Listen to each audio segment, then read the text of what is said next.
The political spectrum in Canada is heating up, and therefore we've got a second episode for you here on the same day. Don't forget to catch the one on crime in Canada from this morning. But this one is because Mark Carney just got off the podium embarrassing the hell out of himself. See, Mark Carney says and said again today that he's a steady hand. But the truth is, this government is folding like a cheap suit every time they have to look back at one of their old policies, and Canadians are starting to take notice. The latest, of course, is that Carney's government is now delaying the electric vehicle sales mandates that were supposed to take effect in 2026. And if you think that this is about some thoughtful review or careful leadership on this policy because people have shared their concerns, you're absolutely kidding yourself. It's actually because this prime minister is under siege in the polls, as we will talk about with the new Angus Reid poll that came out today. Desperate to stop the bleeding, he folds every time the pressure mounts, whether it's from Donald Trump, Pierre Poilievre, the auto sector, or his own collapsing approval numbers. Mark Carney's capitulation continues, and all that shows is absolute weakness. Let's go. Welcome to Bakes on Things.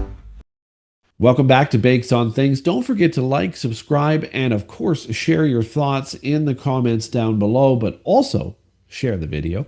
Let's start with the policy itself. Under Justin Trudeau, automakers were given a target. By the 2026 model year, at least 20% of sales had to be zero emission vehicles. We know this.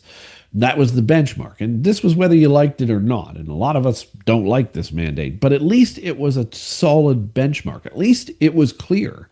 Automakers had to adjust and have started to do so. Consumers had to think about their choices and have started to do so. Infrastructure had to be developed, charging stations all across the nation being installed. But now Carney has tossed all of that into limbo.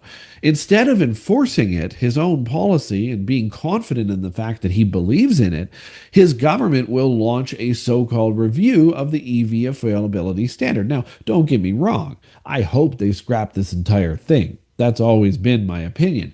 But this is capitulation, and Canadians know exactly what this means. It means automakers can breathe a sigh of relief. Sure, absolutely they can. Slow down their planning? Yep, definitely. And lobby for more concessions? For sure. Hopefully the scrapping of the whole thing. But it means that EV adoption will stall just when it was supposed to accelerate. And it means Canada once again looks like a country that talks big about climate change, but then turns around and capitulates and backs off. We talk big on things like innovation, but then we fold the second things get tough, the second that somebody questions these policies. And trust me, this is a questionable policy. It should be repealed. But the problem is we're seeing this over and over again. And then there's the Trump factor. Why? Because Donald Trump, of course, has ramped up his tariffs in this new trade war, which isn't new anymore. It started at the end of last year. It's just overplayed beyond overplayed by the MSM. That's the excuse, though. The government says automakers are under too much pressure to hit EV targets while navigating these U.S. tariffs. Are we really sure about that? A lot of things are exempt by CUSMA. So instead of defending Canadian policy, though, Carney caves again. And again, I don't like this policy, but it's still caving. This is part of a pattern. Trump applies pressure, and Carney buckles. Pierre Poilievre applies pressure on digital services taxes, and so did Donald Trump. Carney killed them. Pierre Poilievre complained about Canada's consumer carbon tax. Carney scrapped it, took his idea of getting rid of it and reduced it to zero. I guess didn't really scrap it, but reduced it to zero. Trump escalates tariffs. Carney retreats on EVs. Where does all of this stop, Mark? Is there any policy that this prime minister that is going to actually defend? And again, this is a terrible policy. It is definitely a terrible policy that absolutely needs to be reviewed and should be scrapped right away. But is his job description just Canada's middle manager for Donald Trump? Because it's really starting to look like it. And because there's no evidence to the contrary. And then there's the Trudeau comparison as well. And listen, I am not here to defend Justin Trudeau. As you all know, I was not a fan of that man. But his policies, while extremely, extremely flawed and very inconsistent, and often economically damaging, mostly all of them, but at least Trudeau gave the appearance of conviction on all of them. He set targets, wrong or right, and he picked fights. That's what he did. He was willing to at least take the heat because he was so arrogant to believe he was right. But he took the heat. He never backed down on those policies. Now, some of them should be repealed based on actual evidence. But again, Carney, on the other hand, governs with fear. He isn't building, he's dismantling one by one. Trudeau's big policies are being unwound, and that's okay because EV mandates terrible, but now they're delayed. What happens to all the spending that the automakers have done? Carbon taxes scrapped, but then we get new fuel surcharges. Digital services tax abandoned, but what's coming next? Retaliatory tariffs withdrawn. Continuously backing down when he's under pressure. Carney ran on being the competent grown up in the room. Instead, he's become the janitor, cleaning up old policies and messes, not because he has a better plan in place, but because he's terrified of confrontation. When he was asked this morning what he's going to do with the EV mandates if they're repealed, he went into some gobbledygook about climate change. That's not leadership. That's weakness. He doesn't know what he's going to do. He's only doing this because the popularity collapse is insane right now. But he has nothing in the hopper as an idea. This is the real kicker. This isn't just about trade pressures. It's about politics. Carney is folding because his popularity is collapsing, not because he has a better idea than the EV mandates. And according to Angus Reid today, Carney's approval rating has dropped significantly. It has dropped 6 points in just a few months, most likely because of the 12-week summer vacation he took on top of sitting around the fire pouring out whiskey with Doug Ford. That's his first major decline since taking office in April. And it's happening fast. Over half of Canadians now disapprove of his leadership. Negative impressions of him have shot up from, get this, 29% in June to 41% today. That is a dramatic increase. And why? Because Canadians were promised results. Canadians were promised projects like pipelines to be fast-tracked. They were promised that the housing would be fixed. They were promised, and they got nothing. No trade deal with the U.S., despite months of elbows throwing photo ops and blah, blah, blah. No progress on housing affordability, despite endless rhetoric about it. No so-called nation-building vision, like we had a big bill about this, didn't we, in the spring? Nothing has happened with that, just complete backpedaling, delays, and excuses.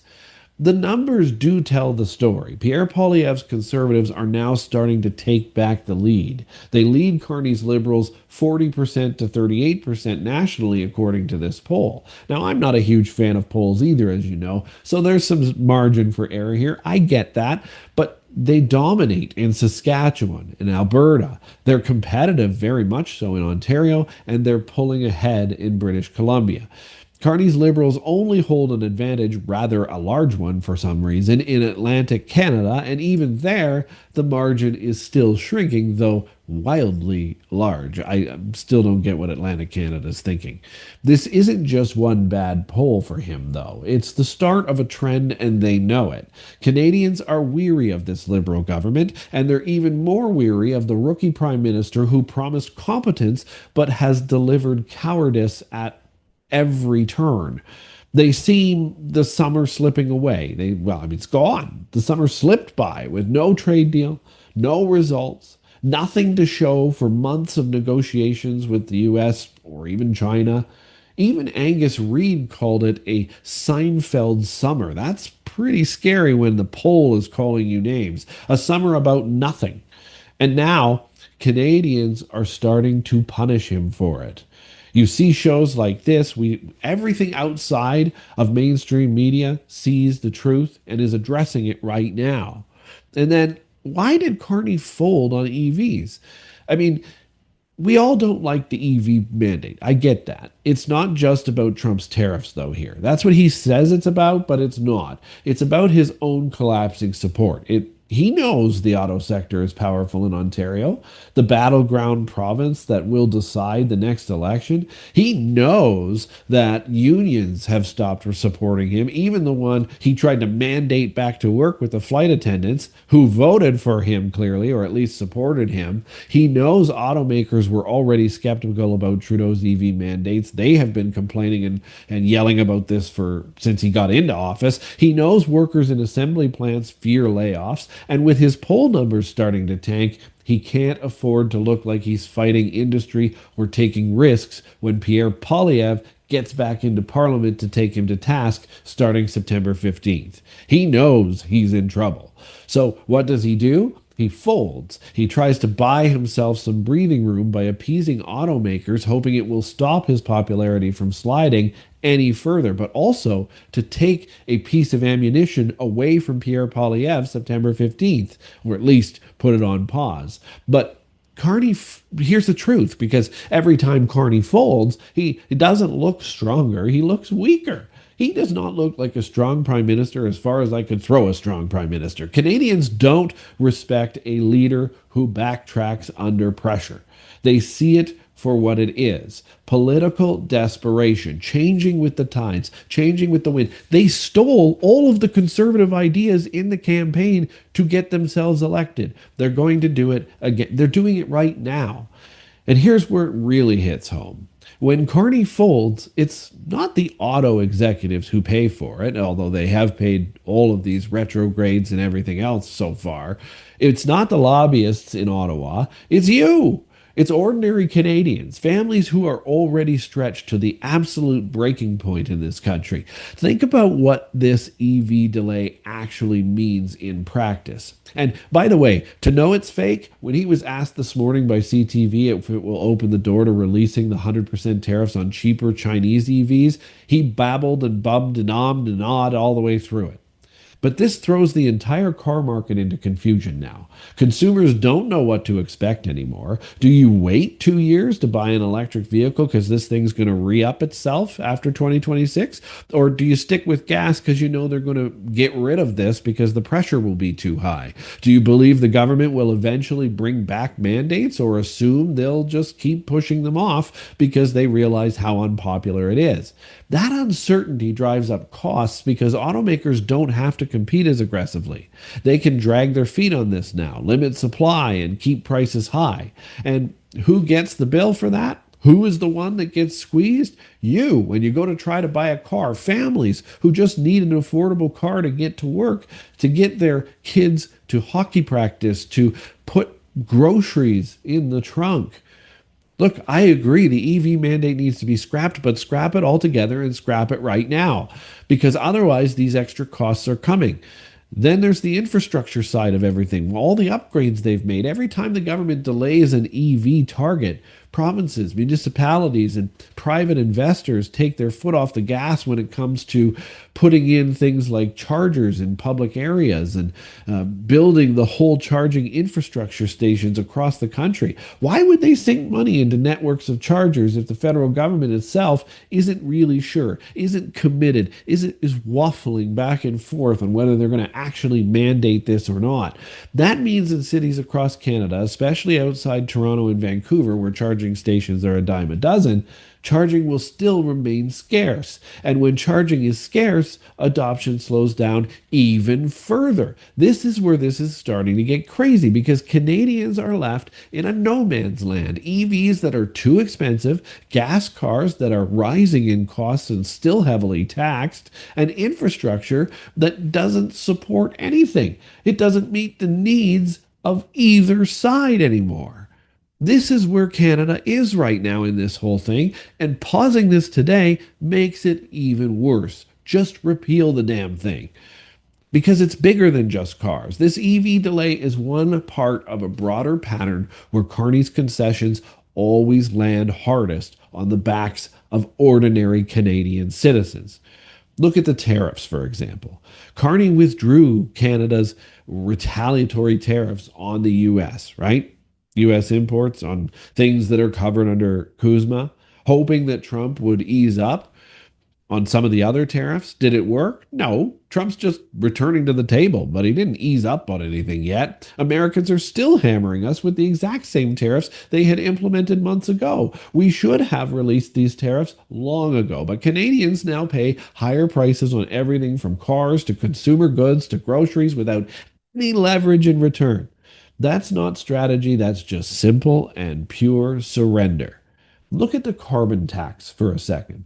Trudeau's magical tax that he thought was going to clean the air for all of us. He didn't really think that, by the way. Trudeau's tax may have been very painful, but at least it was predictable. Carney scrapped consumer facing carbon taxes to look tough, didn't ever admit to stealing that idea from the Conservatives, even though it was them that applied all the pressure for better than a year. But prices at the pump haven't really dropped. They dropped temporarily, but now they're back up. Heating bills didn't fall. Inflation didn't ease. Canadians lost the tax credits that they were promised through all of this, and they didn't get cheaper energy in return. Families ended up worse off than before, with fewer supports and no relief. And that is because everything in our economy is already spiraling further out of control. Not because the carbon tax worked and it should be reinstated because it didn't affect prices. Other things are affecting prices. What about the digital services tax? That was supposed to bring in billions from tech giants who profit off Canadians every single day. Companies like Google and Amazon and Netflix. Carney killed it after Trump complained. It was a terrible tax regardless. But again, killed because he decided that he had to capitulate in order to get any negotiations done, and that still hasn't happened. Now those billions will never show up, and who picks up that slack? Taxpayers, because Carney's still spending wildly. Families already struggling with housing will pay for this. Groceries, childcare. Now watch their government give multinational corporations a free pass because Carney was too scared of a tweet from Washington. These types of things continue to happen under this prime minister. And it's a simple equation. When Carney folds, Canadians pay. They pay at the pumps. They pay at the dealership. They pay charging their EVs if they already have one. EVs remain overpriced. They pay at the gas station. I mean, this is where all of these things go out of control because when you pause something for review, you haven't really repealed it. It's continuing the climbing costs while you pretend like you're reviewing it. But we pay everywhere else. We pay at the grocery store. We're paying the inflation. It's eating every dollar of your paycheck right now. And we pay with uncertainty. Now we just don't know what's happening because every time the rules change, and they've changed a lot even over the summer, every time a target gets delayed, every time a tax gets scrapped with no replacement, families are left wondering what to plan for next. What is their future? Because they certainly didn't explain that fuel surcharge was coming after the carbon tax. Many of us could have predicted that, but it adds exactly the same amount to your fuel bill as the carbon tax did. And let's not forget jobs. The EV delay isn't just about consumers because now we've got battery plants in limbo. It's about the workers. Canadian auto plants in Ontario and Quebec were gearing up for all of this. The EV transition, even though they didn't like it, they knew they had to do it. So they started to make the retrofits to their factories. Delaying mandates now means delaying that investment, delaying retooling, delaying hiring. That's paychecks on hold. That's more layoffs, more time away from work for Canadians. That's job security evaporating. And we just had a terrible jobs report. That's Canadian workers looking south at American factories where subsidies and mandates are still pushing forward and wondering why their own government won't fight for them. This has to stop. We need the government back in Parliament and back in session in September 15th, and Mark Carney has to be accountable for the fact that nothing has gotten done and we continue to bend over. Because when Carney tells us this is just a review, just a pause, I'm not buying it at all. A pause for him means pain for all of us. It means higher costs, fewer options, lost jobs, and more uncertainty. It means Canadian families once again are forced to pick up the tab for a prime minister who can't make a solid decision and is too weak to stand up for anyone, so he just talks. Meetings about meetings. What do you think is going to happen when they pause this and have meetings about it? They will have meetings about meetings about meetings about meetings and never give us the true answer of the future of the EV mandate. But what it does do is it pauses the pressure from Pierre Poilievre. And I hope that it doesn't, because we need to sum this up like this. Mark Carney is not delaying EV mandates because it's a smart policy. He is delaying them because he's weak. He's delaying them because Donald Trump told him to, because Pierre Poilievre told him to, and because Canadians are starting to tell him that as well. He's delaying them because the auto sector pressured him. He's not delaying them because he doesn't realize, or he has started to realize, I should say, that it doesn't work. And most importantly, he's delaying them because his popularity is collapsing, and he thinks folding will buy him time. But it won't. Canadians have already seen that the EV mandates don't work. They smell your desperation, Mark. They see the trade war dragging on. They see a prime minister with no plan, no spine, and no results. They see a man who promised steady hands and delivered trembling ones. We'll see you tomorrow.